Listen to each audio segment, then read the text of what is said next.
Ky është një iPhone 6 dhe kjo është një video tutorial se si ne të krijojmë një iCloud tek iPhone-i. Sigurohuni që ta shihni videon deri në fund sepse do jetë një video i gjatë. Fillimisht duhet shkojmë tek settings dhe sync into your iPhone. Më pas do shtypim tek don't have an Apple ID or forgot it, create Apple ID. Këtu do vendosim ditëlindjen dhe do vendosim emër mbi emër. Nëse keni një adresë ekzistuese emaili, do të shtypni këtë të parën, por në këtë rast unë nuk kam dhe do shtyp këtë të dytën. Më pas do vendos emër mbi emër këtu edhe një numër @icloud.com.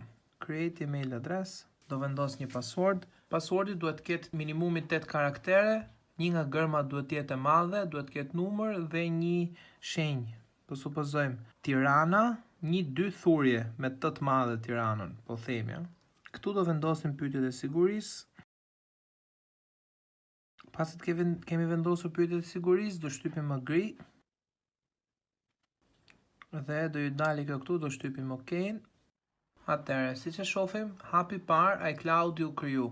Tani do ta përdorim këtë adresën për të shkarkuar programet tek App Store.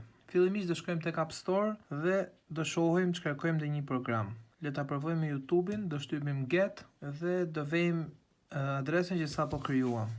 Dhe siç e shohim, kemi vendos edhe adresën dhe passwordin. Do shtypim OK, do t'i japim review këtu.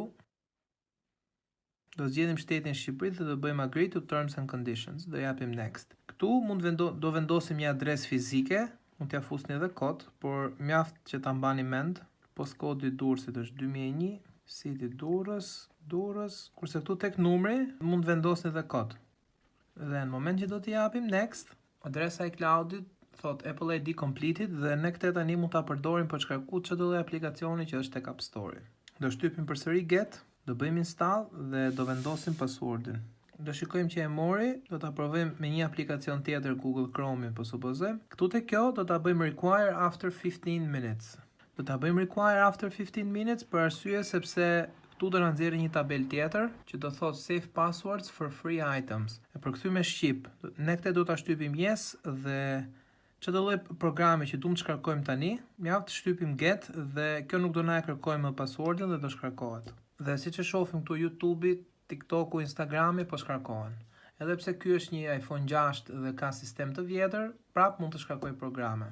Kjo pra ishte video. Shpresoj të kem ndihmuar sadopak. Faleminderit.